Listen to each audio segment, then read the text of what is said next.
So that was season 4, episode 15 of The Flash, and such an upgrade from last week. I mean, last week wasn't terrible. It was just an episode of The Flash. This week had everything. It had the emotions, not really like, I mean, there was some comedic moments, but not as much as there has been, and I kind of like that, because when shows get darker, I tend to like that. I'm more of a person that tends to enjoy the real drama and stuff like that. I think that's why Arrow is my favorite out of all the CW shows. I mean, not necessarily this season, but in general it is. But anyway, I'm going to recap the episode, give my likes, my dislikes, and then any other theories that I may have.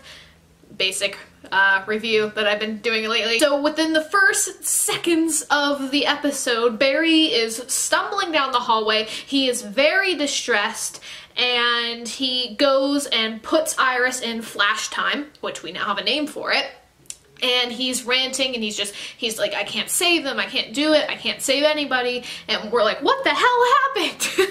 And that leads us to 8 minutes and 49 seconds ago, which I love how it was almost 40 minutes of show, but all of this time lasted in 8 minutes. I love Speedsters. Barry has been training to try to go through one of Cisco's breaches, so that he has the ability to go through one whenever DeVoe transports out next time, and he's been running Cisco dry pretty much this entire day. And also we found out some information about DeVoe. He's been going around opening up portals, doing planning for the past 3 years. So, yeah, because we knew of him and the particle accelerator and how he got his powers, but obviously, like, in that past episode, time passed, it would make, that timeline actually pretty much makes sense. And then we had the return of Jessie this episode, which was so cool to see her again, because I felt that her whole breakup with Wally was really weird, and I hope that I hope we get some closure the next time we saw her. Like, why did she set up a breakup cube when they were doing really, I don't know. Maybe someday. Anyway, so Jessie gets an apology cube that is blank from her dad, and it's kind of like, what the hell, Dad? And their fight that's been kind of a mystery this entire season is about Jessie's mom, Harry's late wife, and the death of her. I'm not sure continuity-wise of when Harry's wife died. I don't know. If we know that, viewer, commenters, anybody out there, let me know.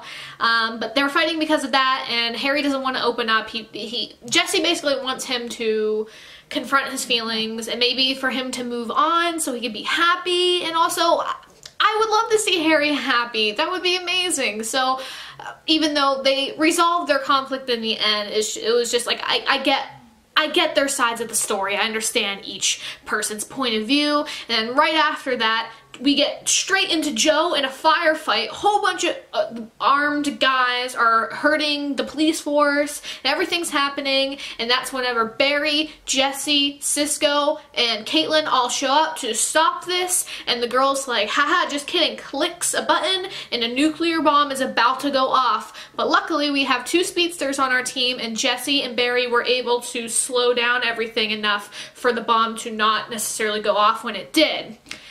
And that led to one of my favorite sequences in Flash history so far. Just the fact that we could slow down everybody enough for them to figure out a problem or try to figure out a problem is awesome.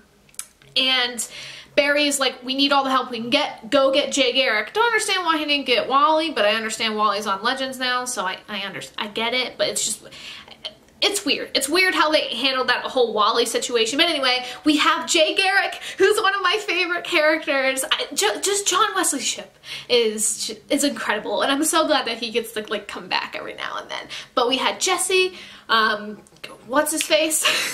Jay Garrick and Barry, and they were trying to figure out the problem. And as Jessie was going to get Jay, wow, crap, I don't know names. Barry drags Cisco and puts him in flash time, and Cisco tries to breach the bomb into a dead earth like they did with that nuclear guy, but it's not working because they're moving too fast, and Cisco starts to, like, he can't handle it. His body cannot handle being a speedster because it doesn't, you know, all cells and everything like that. So Barry puts Cisco back, and that leads to Cisco going, again, names, they're bad.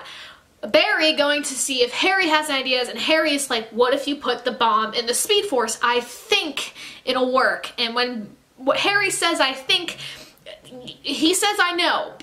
Harry is a cocky person, and the fact that he said I think instead of I know, meaning that he doesn't really know the consequences, and Jay quickly told Barry, yeah, you can't do that, because if you did that, that would mean pretty much every single speedster ever on all Earths, all times, they would not get their powers.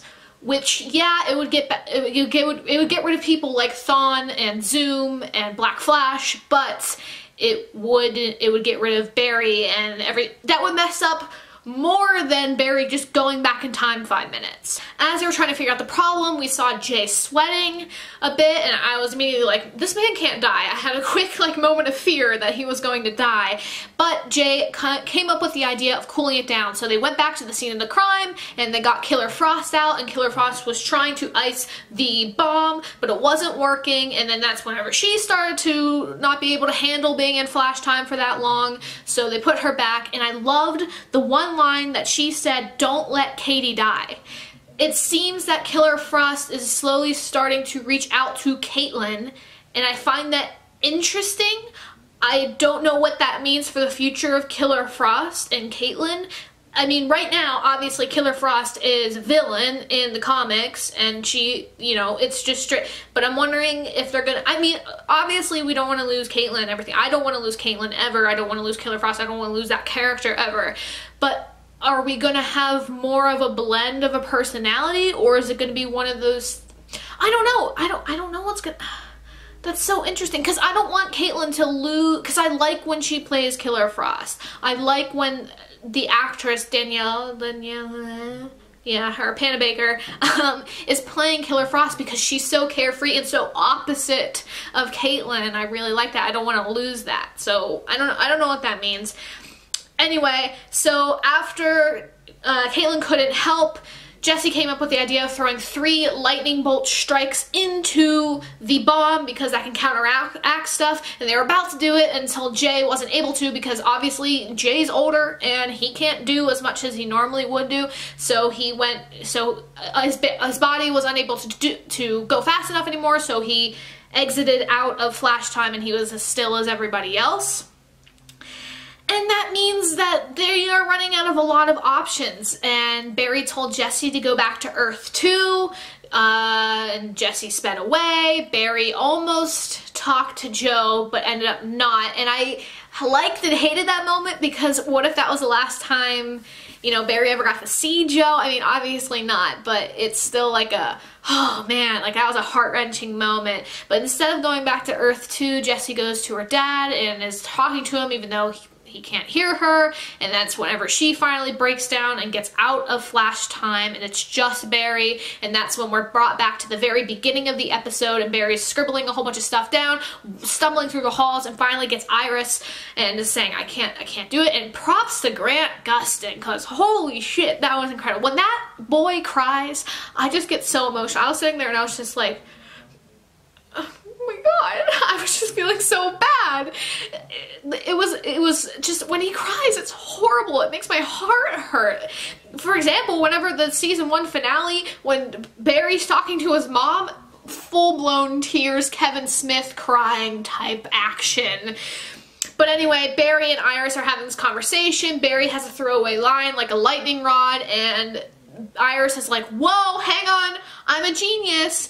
We should go into the Speed Force, grab your speed ball essence thing that they tricked the Speed Force into thinking that Barry was actually in there, taking that out, and that will mean a lightning storm will follow it. Throw the thing in there and the lightning will counteract everything, exactly what they were trying to do earlier with the 3 speedsters.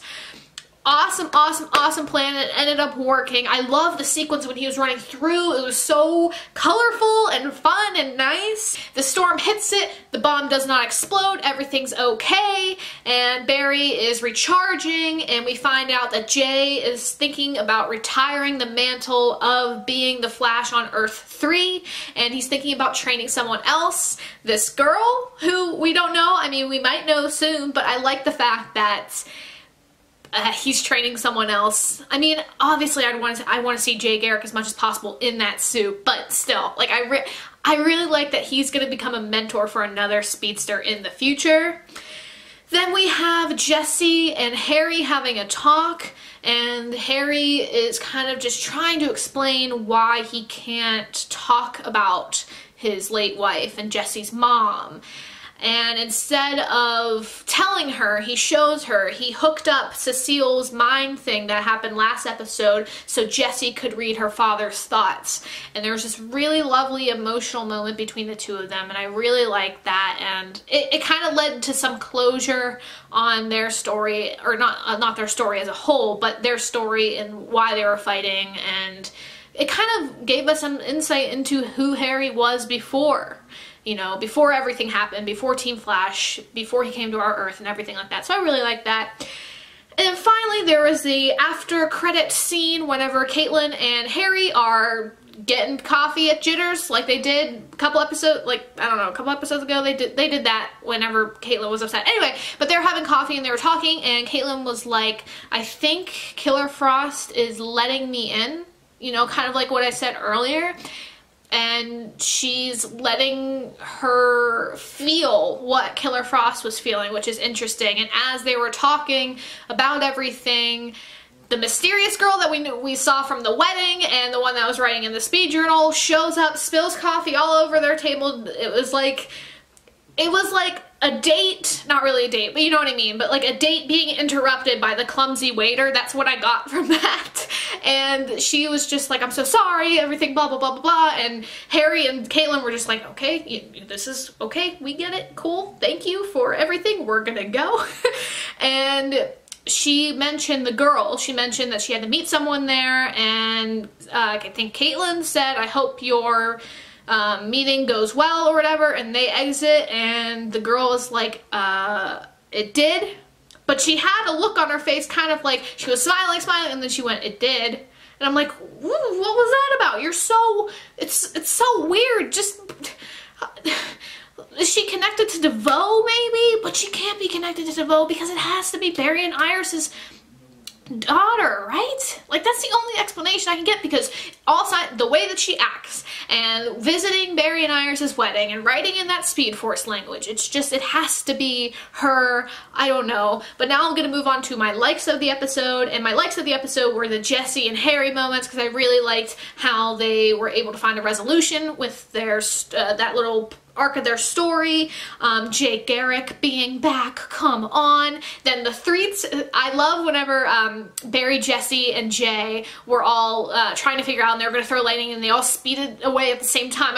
I love three speedsters, and I love the fact that they used it so much. And I also, the Barry and Iris scene was incredible. The acting in that was incredible. I loved it. My dislikes of the episode, I don't really have any dislikes. It's more goes into a theory I had midway through the episode, and okay, I don't think DeVoe planned this, because why would DeVoe want to destroy the entire city? It just doesn't make any sense. It does not line up with his motives at all. Even whenever Joe was like, well, you know, he's a madman, blah, blah, blah, blah, blah. It just doesn't make any sense, and well, I can't say I'm 100% guaranteed, but I'm 99% sure that it was not DeVoe that planted or wanted that girl to detonate that bomb. So throughout the episode, I was like, they can't come up with any idea how to get rid of this bomb. Go to the smartest person ever, because I highly doubt he wants to destroy everything. Go ask him. Obviously, they don't know where he's at, but you could probably call him, and he's looking everywhere. He has cameras everywhere. I was just like, why aren't they calling DeVoe? I mean, I know it's supervillain and all that stuff, but I think because it happens a lot in shows like this, where two people who are fighting and they have a greater enemy. I just thought maybe they should do that, but apparently it didn't work out like that, and I'm glad that we got to see the whole sequence with him running through the Speed Force and everything like that, but I was like, why don't they just get DeVoe, you know? But anyway, any other dislikes I have with the episode? I don't think so. I thought it was a really awesome episode. definitely picking things up. It had nothing to do with the vote, and it picked things up so much for me because this episode just had everything in it, and some of the best acting moments, I think, from the show so far. I mean, there's been a lot, but definitely in this episode I saw like, holy crap, this cast is so good. But yeah, that's all. I'm excited for next week. Okay everyone, thank you for watching, and if you want to see my previous reaction / review, all you have to do is click the link in the description, and as always, I will see you next time.